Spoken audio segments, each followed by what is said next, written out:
Hello, everybody, and welcome back to the Off-Farm Income Podcast. Thank you very much for joining us here on our YouTube channel for episode number 772.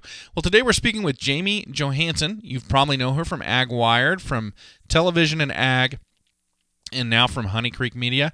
Great interview about going freelance and starting your own business. Let's get it started for you right now. Jamie, welcome to the show. Thank you so much for coming on today.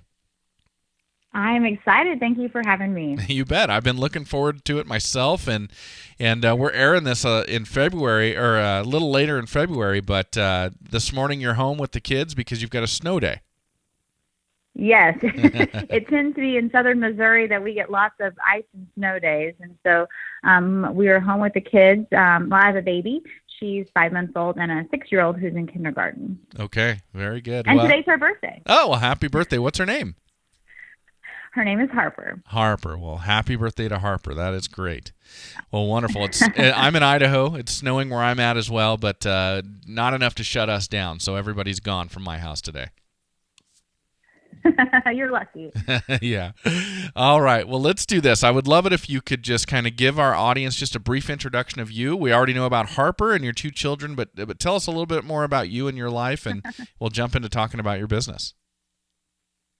Well, my name is Jamie Johansen. I live in southwest, south central Missouri, and I'm born and raised on a beef production farm and centered around Hereford cattle. My dad was multi-generational farmer, but first-generation purebred Hereford breeder, and so I was raised with the red and white faces on my farm and have continued that love for agriculture. I graduated high school and went to Missouri State University and swore I would never be a teacher because both my parents worked in education. And then I graduated with a degree in agricultural communications. And that was kind of when people thought when you worked in agriculture communications, you either talked to cows or you were going to write for the local newspaper or be on the radio. Those were kind of the options that people were thought that they were the only ones. And so, I really didn't really know what I wanted to do when I graduated college with a degree in agriculture communications. And I didn't want to leave the area. And so I thought at that time that my options were kind of limited. So I went back and did ag ed, and I was a high school ag education teacher. So I taught FFA and welding and animal science and all those different types of things. Uh-huh. And kind of put my AgCom degree on the back burner.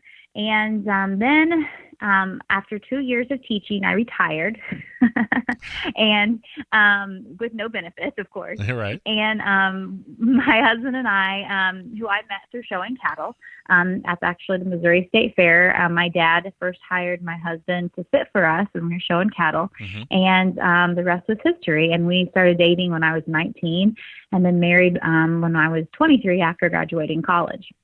Okay. So we kind of got the opportunity to run a cow-calf operation, and so we were farming full-time, and that's when I decided to start freelancing in ag communications and wound up starting that in about 2011, 2012, and kind of the rest is history, and now I kind of make my living wearing many hats in the ag com field. Okay. Now, Honey Creek Media is the company name that I'm familiar with. Is that just one of the hats, or do all the hats fall underneath that umbrella? Well, I kind of put all of those hats underneath the Honey Creek Media umbrella. And sometimes it's more diverse than others. But yes, they do. I branded myself as Honey Creek Media. When my sister finished her education, she's a educated graphic designer. So she wears the creative hat when it comes to graphic design and video editing. Mm-hmm. And I'm more of the communication creative. And so we decided to team up together, and we grew up on Honey Creek that ran through our farm in Lawrence County, Missouri. And so we decided that we didn't want to have our brand be centered with an agricultural name because we wanted to diversify ourselves. Mm-hmm. So Honey Creek ran through our family farm, and it really just fit. And so whether it's creative digital content that we create for people, or it's consulting and marketing, or whether it's broadcast, whether that's radio, TV, podcasting, stuff like that. Okay, interesting. Now, you and I have got a lot in common. So I got my ag degree. I got an animal science degree. And then I left. I went with something else, but I did it for 15 years. Then I left it. I retired with no benefits too, and then came back and got into ag communications. So, and my wife and I, we have Hereford cattle. So that's what we raise. Oh, awesome! We raise polled Hereford. Are you guys polled or horned? Well, I grew up polled, and Okay. that's when the associations were very distinctly different. You either Uh-huh. raised Hereford or polled Hereford. So today our herd has genetics that go both lines. We do not have any horned cattle, but we do have progeny that goes back to horned genetics. Okay. Okay. Very interesting. Now, in terms of your farming, I don't know. In Missouri, do you call what you and your husband do a farm, or do you call it a ranch? I want to make sure I'm using the right terms for you. I understand. That's totally a good question. So basically everything in Missouri you're going to call a farm. Okay. I know when you go out west, if you have row crops, it's a farm, and if you have livestock, it's a ranch. We call everything here farm. Okay. And so I think I ask people that same question, but typically I grew up on a farm. Okay. So with what you're doing, you are partnered with your sister in Honey Creek Media as your way of generating off-farm income. Is that correct? Mm-hmm, absolutely. Okay. Yeah. And then in terms of your husband, is he also working off of the farm, or does he get to work on the farm full time? No, he works off the farm too. Okay. He actually, we've always worked off the farm. We've always had our own cattle, and working with both of our parents in their home operations. I married a Charolais boy. I'm a Hereford girl. We've never had any creamy baldies yet, but that could happen down the line. But both of my parents worked off the farm, and both of his parents worked off the farm. So neither one of us were going back to really large operations where they would be able to sustain us and our growing families. And so we knew that working off the farm was always going to be in the cards for us. Sure. And so he's always worked in agriculture until just 3 years ago. And we wanted to come back to my mom's family farm in Laclede County, Missouri. And he took not just an off-the-farm job, but a non-agricultural job. And so, but we still are managing our farm and hope to be growing that in the future for our young kids. You know, it's interesting that he grew up, I suppose, raising and showing Charolais, based on what you said. Yes. I worked on a ranch as a herdsman here in southern Idaho, and during that time we did a bull test. So we had yearling bulls in from all over the state, and we had every breed you could think of, and my job was to feed them every day, pull them out of the pen and doctor them if I saw that they were down with something, and then I had to weigh them once a month because we kept all these statistics on them. And when I got done, I swore that when I had my own cattle one day in the future, they would be Herefords. I wasn't going to work with Angus. I wasn't going to work with Charolais for sure, Chianina, or anything like that, because they were just so easy to work with. Do you guys joke about that, or does he think that Charolais are gentle handling cattle? Well, we definitely have a rivalry, a very fun-filled rivalry. But, the reason why my dad chose Hereford many, many years ago was because of the docility. Yeah. And he's like, I want to raise a breed that I can raise my family around. And he actually started his herd as an SAE project in the FFA. Is that right? And, of course, his parents had, commercial cows, hodgepodgey, very small farm. Mm-hmm. And he wanted to do more. And he fell in love with the genetics. And he chose and pulled Hereford for the docility. And he's like, they're pretty, and I loved them. And, he sits on the American Hereford board today, is rounding off I think he went off the board in this fall after his 3-year term. And so he still lives and breathes the Herefords, but and they will definitely be near and dear to my heart. But we're raising a mixed family to this day.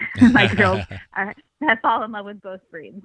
Well, I'll tell you what, there are a lot of great reasons to go away from Herefords and to raise Angus, to raise Charolais, and many, many other breeds. And I don't hold it against anybody.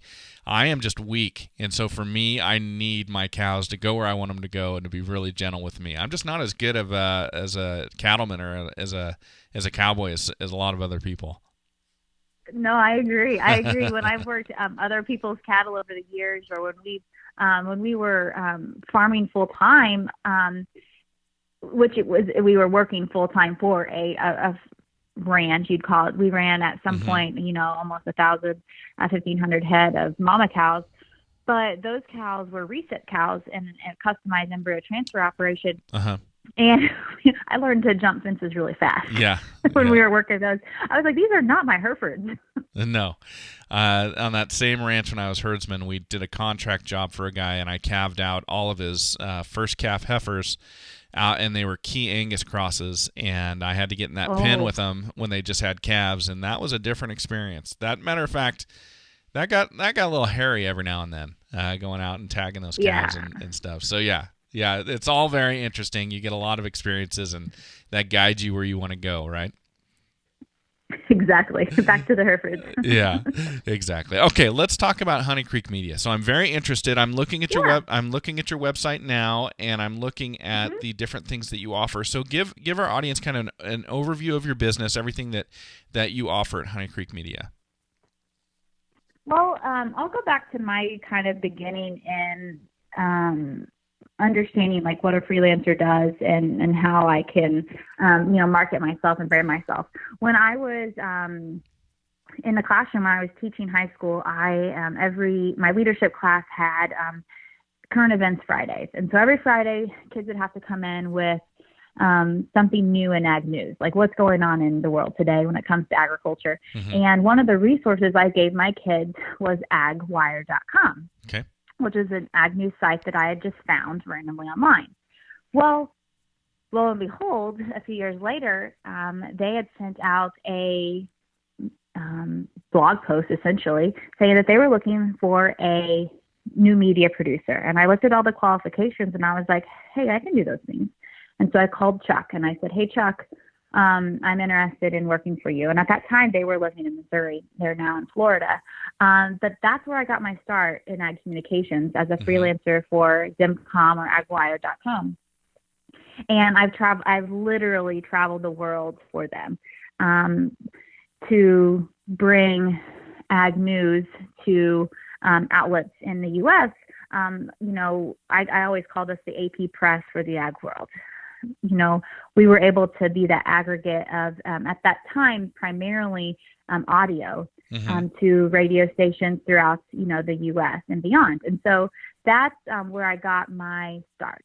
And that's where I met, my friends and peers in the industry was through AgWire. And so they are near and dear to my heart, and I, credit everything I do learning from them. And I remember my very first interview was at the Alltech Symposium in 2013, maybe.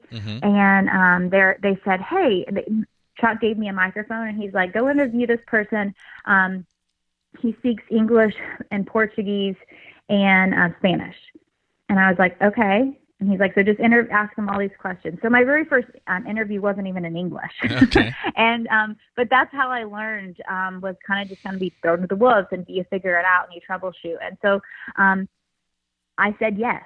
One thing that we don't do anymore is websites. We said yes to some websites, and we're like, ooh, I don't really like this. So we don't do websites anymore.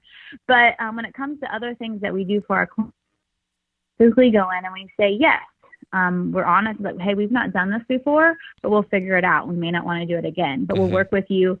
And I think that we've built our platform as storytellers. It doesn't matter who you are or what your background is. You have a story to tell, and we can creatively help you tell that story so that people want to listen. And so no matter if we are working with a local implement dealer or one of our newest clients is a bank. We've not worked with in banking before, but their customer is rural Missouri. Okay. And it is agricultural based. So we know their customer, and so we can tell their story. And so Joanna, as I shared, she is the person that is behind the computer 99% of the time.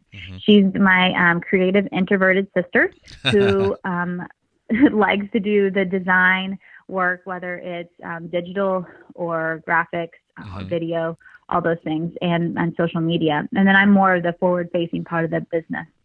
Okay. And through that, we have kind of honed in on what we like to do and what we're good at, but we still kept that mantra of saying yes to new projects and new ideas so that we can continue to learn.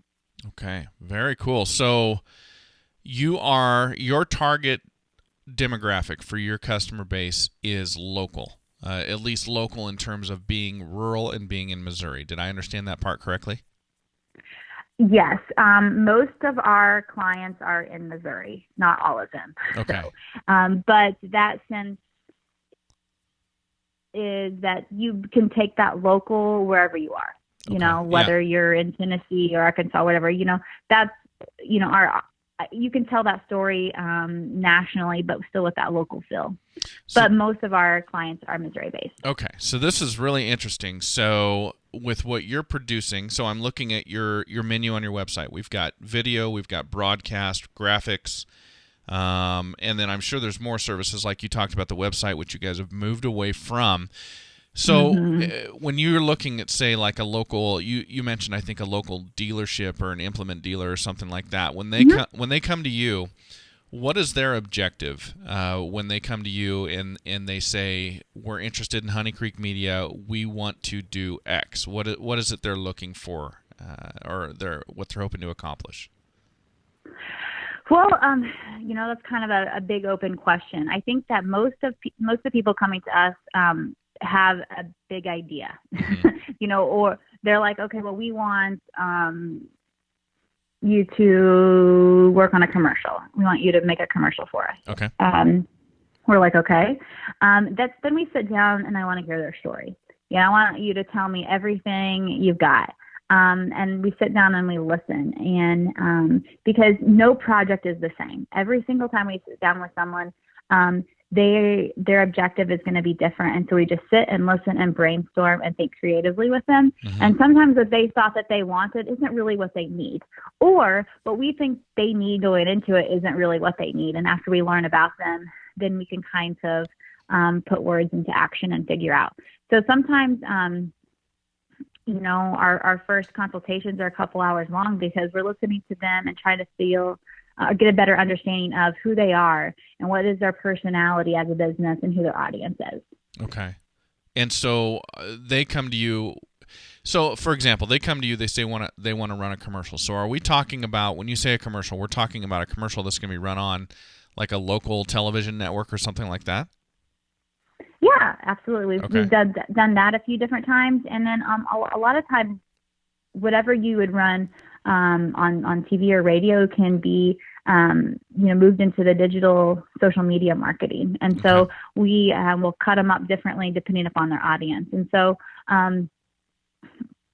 sometimes people will come in and they, the implement dealer as an example, if we made a commercial for them, we're going to come in and say, okay, how can you utilize this content elsewhere? Okay.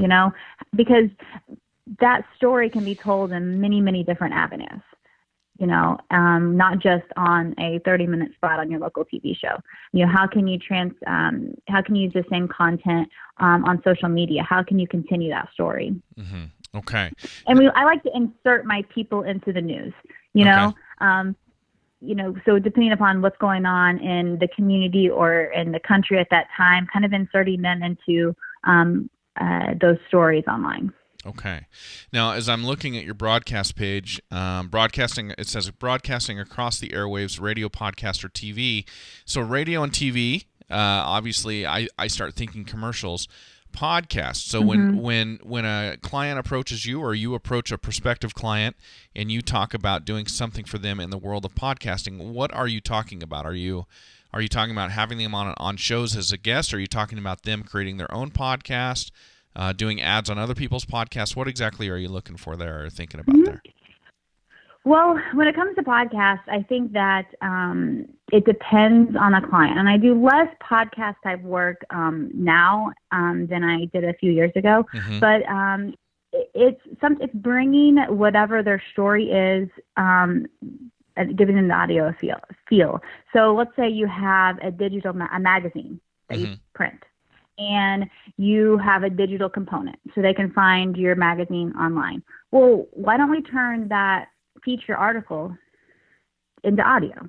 Okay. So being able to tell that story in different formats, because sometimes you don't have time to sit down and read a magazine article. Maybe you're a Missouri soybean grower and you've got, you get their magazine, each month, and you don't have time to sit and, read, but you have many hours in a tractor or, behind the steering wheel. And so those are two different types of ways we can creatively make sure that whatever they're putting out there is in the format of their clients, of their customers. We're approaching about 3 years ago, I was approached by a local TV station, and they said, hey, we want to create a local agricultural show. And I do freelance work for This Week in Agribusiness. Okay. And I've created stories for them for a number of years with Max Armstrong and Orion Samuelson, legends in the industry. And I've learned a lot from them over the years. And because of that, the local TV came to me and says, hey, how about you recreate This Week in Agribusiness, but for locally? And I'm like, how about we do something different? And so 2 years ago, I got to put the producer hat on. And so now I host and produce my own TV show that airs throughout Southwest Missouri and Northwest Arkansas called From the Tailgate. Okay. And that, you asked about podcasts, and here I am going into TV, but that's kind of what I do more and more now is on the TV front. And I get to, I no longer am hopping on planes and traveling around the world for AgWire, but I get to stay closer to home, raise my family, be on the farm more, and I get to tell the stories of my neighbors close and afar throughout Southwest and Northwest Arkansas, or Southwest Missouri and Northwest Arkansas through From the Tailgate. Okay. Interesting. Now, obviously, I'm asking about the podcasting aspect selfishly here because that's the world that I know. That's the world I'm in. But like when you, because I think you had the exact right idea when you approached your clients and said, well, why don't we turn this into an audio format so the people who are busy working can still consume it? Then do you have the client actually publish their own podcast? Is that they just create a new podcast and they put it out that way? Yeah, we definitely have done that, or we help them think through what those options would be. I have a tiny little meager studio in my home office, but also some people just need the content or the ideas, and they produce it themselves. Okay. So kind of just help them serve as that consulting role. I do not publish any or produce any podcasts at this time, but we have in the past. But I think that's always an avenue. Some people don't think it's feasible. They're like, oh, well, I can't do that. And I'm like, well, you can. I mean, there's some great podcasts out there and there's some really bad ones. But if done right, audio is such an amazing form of communicating these days. Sure. Okay. So you have had a ton of experience and built a reputation in this industry, and then you went out and became a freelancer. You partnered up with your sister. You formed Honey Creek Media. So once you did that and you targeted how you wanted your life to look, working more local, focusing on those geographic regions that you just talked about, how did you then get the word out to people and let them know you were available and develop the interest in them working with you? Very interesting question. We've never advertised anything. We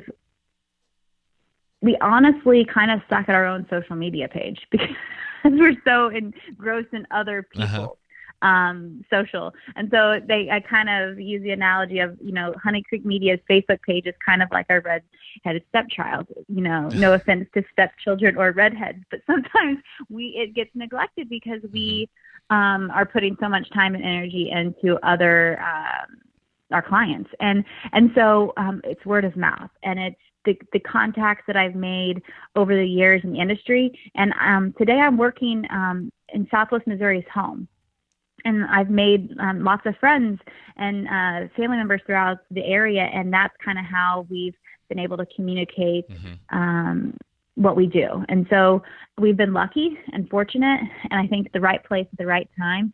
But we also, people like good work, and we pride ourselves in quality and experience also. So It sounds to me like when you first started this, when you first launched it, that you reached out to people you knew in the industry and said, hey, we're doing this now, and if you know of somebody or if somebody asks a question, refer them to us. Is that a fair way of seeing this? Of course, absolutely. A lot of hustle, Okay. And so I think that, when I was a freelancer, I created Honey Creek Media, LLC, to kind of make my business official and for tax purposes. But I was still wearing the hat as a farm broadcaster with Ag Wired. I was still being a freelancer for different entities, and then it just kind of fell under one and allowed us to brand Honey Creek Media. But I would be at every agricultural function throughout the state of Missouri that I could be, passing out business cards. Okay. And you knew the people there and they knew me, but they didn't know what I was doing these days. And so I would let them know. And so lots and lots of small projects that were hit and miss, one-day consultations turned into where we have, half dozen solid clients that allow us to stay very, very busy. And I think that where we are right now in our businesses, it's really just still my sister and I, but we're too busy to add any more clients, but not busy enough to hire another employee. Yeah. Yeah, it's a funny space because you can't get from one to the other without going through some crazy times, getting really, really busy. And we don't know if we want to grow. We really enjoy what we have right now, and but it's a lot of fun. And when I was telling you earlier that we've just learned to say yes, and not always, but to challenge ourselves. I think that those growing pains come with saying yes. And if we say yes anymore, then it may be yes to bringing on a freelancer. I think that's how I got started, and I would love to continue to work with young people like that. Okay, very good. Well, speaking of young people, speaking of freelancers, I want to ask your advice for folks out there listening. If they, I interview a lot of FFA students who are going on to college or they've already started college and they're majoring in ag communications. I would love to get your advice for them on picking a route or whether or not they should go out on their own and freelance versus taking a job, just all those types of things that you've already experienced. What would you say to a young person who wants to be involved in ag communications, maybe wants to start their own business, if they came to you and said, what do I do? My first advice is go work for someone else first. I have spoke to a number of classes in the public relations field at Missouri State, and they all want to be freelancers. They think it's a glamorous job to work from home and to make their own schedule and not be conformed to an office. But it's hard. It's hard to make your own schedule and to keep yourself motivated. And I think that the best advice I can give a young person now is you can always wear that freelance hat, but go work for someone else first. Learn how to manage your time, build your network, build your clients, because that network for me was my foundation. That's what sets me apart from other people is my network. And that didn't come overnight. You have to build that. I didn't graduate with college with a network of people I knew that would give me work. I went and worked for other people and other industries, and I was able to learn from them. And I think that's probably the number one experience or the number one advice I would give someone. So you were freelancing, you formed the company or the entity Honey Creek Media to kind of bring that all together and for the tax purposes and to make it an official business. So with you kind of bringing all the different things you were doing together under one umbrella, did you write a business plan or do anything like that, or did you just kind of put it all together and just keep going the way you were going? I think we put it all together and said a big prayer. I would like to say that I was prepared with a business plan, but that wasn't the case. Starting out, it was really just me. And then learning that my sister was interested in working with me. I think that we, and as one client left, another one always came. And we were kind of, like I said earlier, the right place at the right time. And I look back and I think and I'm so thankful for where I am today. But going forward, I think that business plan should probably still be written. Yeah. Okay. What do you think things would be? How would things be different or better for you if you had written a business plan? I think that I probably would have just been a little bit more forward thinking, and instead of just kind of rolling with the punches. And luckily, well, I'm a words person. I am not a numbers person, and so going into it, manage a business, you've got to manage your time and manage your money. And luckily, my mom is that person for me, and she's the business manager. And she makes sure the taxes get turned in and the 1099s get sent and collected and all that kind of thing. But that just kind of happened out of necessity because she's like, Jamie, what are you doing? And I was like, well, I don't know. And so I think that looking back, it was definitely something that I didn't know I needed it until after I didn't have it. Okay. So I think it would have been a roadmap. And I think in my head, I always had a roadmap and a goal set, but tangibly writing them down, I never did. And so that is probably what I should be doing for 2020 is actually writing that roadmap down and thinking about, thank you for holding me accountable for sure. Well, I'm not actually about 95% of the people, of the entrepreneurs I interview on the show, never wrote a business plan. So I'm not actually trying to suggest you should have. I'm just curious. Okay, good. Yeah, I'm just curious about the rationale or what went into it, because I want my listeners to see your perspective on it as well. Yeah, I don't think I knew what I was doing when I started, meaning I didn't know what business I wanted. I wanted to brand myself. And I think that's where Honey Creek came is who is Jamie and what is she doing? Okay. And instead of just saying Jamie Johansen, freelancer, I wanted to write Jamie Johansen, Honey Creek Media. Okay. And, and I think that's where the business kind of stemmed from. Now, once you brought your sister on, and once this company started going, are there products or services that you've added once you kind of combine strengths? I think that we always knew we enjoyed social media, and we knew how to tell a story through it. Okay. And I think everything really fits under the storyteller umbrella, whether it's designing billboards for a local bank, whether it's a commercial for an implement dealer, whether it's social media, or whether it's the launch of a brand new company and working with their logos and their website and their branding. It all centers around what story are you telling? And I think, and I still use that saying with the TV show that I produce and host. Everybody has a story. And so whether it's digital, whether it's print, whether it's audio, whether it's TV, everything pretty much fits under the umbrella of storyteller. Okay. Yeah, well, that makes sense. Now, with what you're doing, is there a time of year that you find yourself busier than others? Oh, Lord. No, it's, every single day of my life is different. And I can start a morning doing one thing and end up doing something completely different. I think that's my sometimes the biggest struggle is juggling that schedule and logistics because I might be on site somewhere shooting a segment for the TV show in the morning and then have a bank meeting in the afternoon.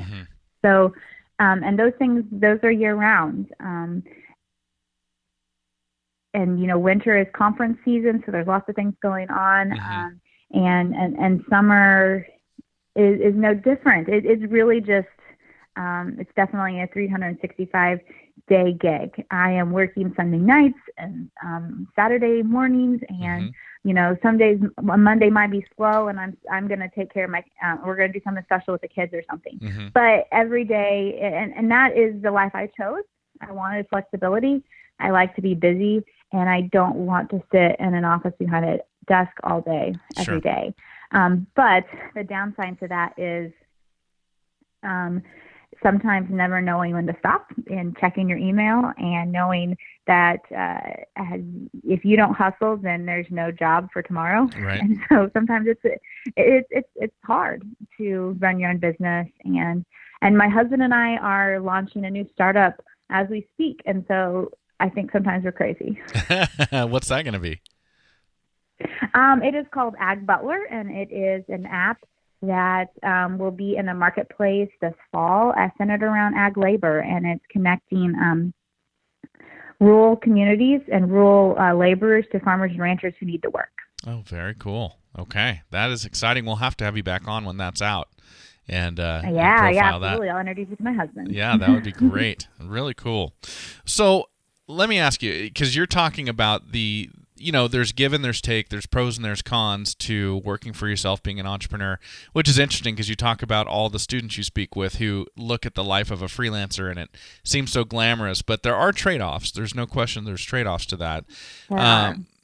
Did you described your story early on in the interview here with becoming an ag teacher and then going to work for a company. Have you always had an entrepreneurial mindset, or is this something that developed for you over time after college, I guess? I think I always had yes, I think I did, but I don't think I knew I did. Okay. When I went to college, I didn't know what I wanted to do, but I didn't want to fit in a box someone made for me.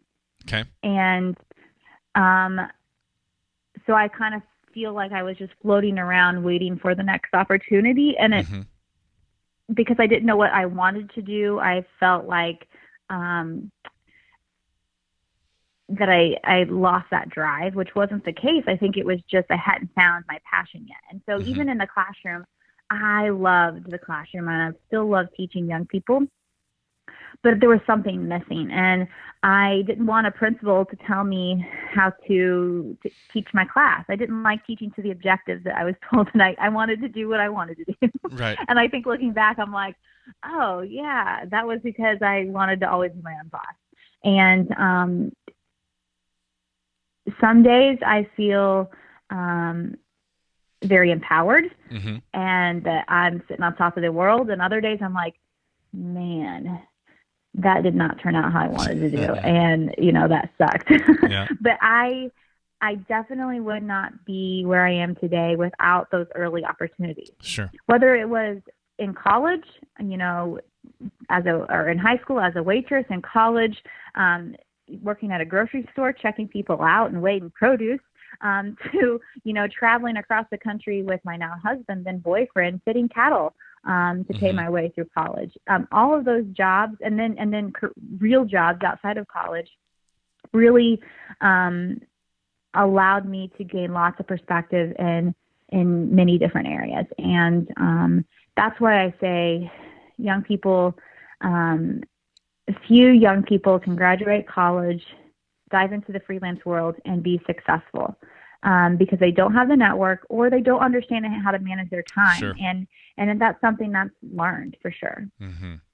Now, was there ever anything that you had to overcome to become a full-time entrepreneur? Was there any fear or any hesitation that you had to deal with to go out on your own? Oh my gosh, yes. Where is that next paycheck coming from? Is there another paycheck?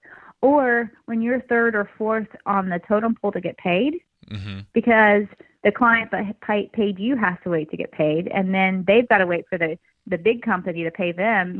So you may be out thousands of dollars because of travel and expenses before you get actually paid. And so, there were many, many months I was like, oh my gosh, I've maxed out that credit card. I really hope I get paid soon that check comes. And that was really scary.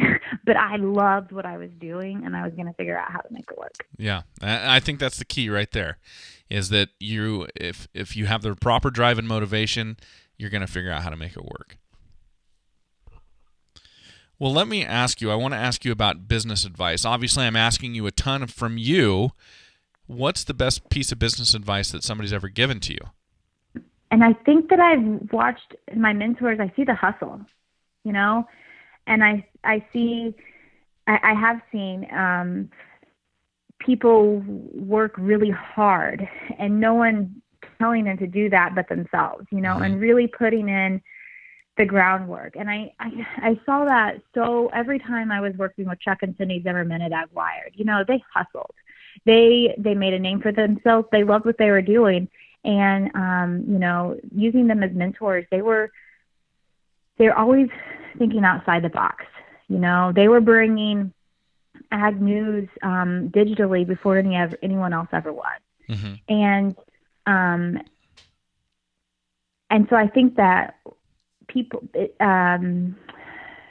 working with people like that, I saw the hustle and I saw them think outside the box. And I think that, that's probably the best business advice I ever got in my line of work, was that I've always kind of gone with the mantra of work hard, play hard. Yeah. And you've got to have the work hard to be able to enjoy the job that you get to do. And I think that I saw that from a number of people that I surrounded myself with. And, people like that have been successful today because they put in the time and they put in the effort and they weren't afraid to take chances. Now, what's a skill or a talent that you have that you don't have to work on, you don't have to develop or anything like that, but it helps you to succeed? I talk a lot. I sometimes that's my biggest asset and weakness. But I talk for a living today. Yeah. And I think that the thing that comes very natural to me is the ability to relate to whoever I'm with. And I can make them feel comfortable and share their story, because there's something that will connect us all. And sometimes people just need to know that you can relate to them or that you have that empathy. And someone cares to listen. And so I think that that's the one skill that God gave me, was a voice. And then over the years, been able to utilize that to really relate to who my audience is and who stories I'm going to tell. I want to ask you about a book or another resource. Is there a book or a resource that you recommend to the students you speak with that you could share with our audience? My books I read are fiction. Okay. This is my advice, because I live in a world of work, and I need to vicariously live through fictional characters. Sure. And so I think that's, I'm not a nonfiction book reader. I don't read self-help books or nonfiction. I like biographies and stuff like that, but I love to live vicariously through fiction. And sometimes that's sci-fi, sometimes it's espionage, and sometimes it's just a feel-good love story. And so I think that's, I listen to a lot. I listen to all my books on audio these days, whether it's through Audible or my local library, because I'm on the road traveling, and so I always have a book rolling. But I also listen to a lot of podcasts, and those are ones that, if I'm going to go podcasts, those are more of news or entrepreneurial type podcasts rather than books. Yeah, very good. Well, I used a ton of podcasts for me to get started and for me to go out on my own, just for inspiration and for information both. So, yeah, of course, I love it when people say that. Well, so, Jamie, this has been great. If somebody out there, if they want more information, if they wanted to reach out to you, they wanted to contact you, how would you want them to do that? Well, you can find us on Facebook and just Honey Creek Media on Facebook. But I personally am on Instagram and Twitter and Facebook, and so they can reach out to me personally. My Instagram and Twitter is just Jamie, D as in dog, Johansen, my name with middle initial in between.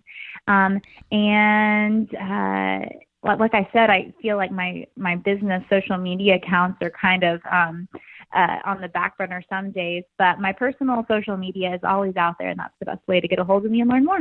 Awesome. Well, thank you so much. This has been super informative, and it was great getting to know you.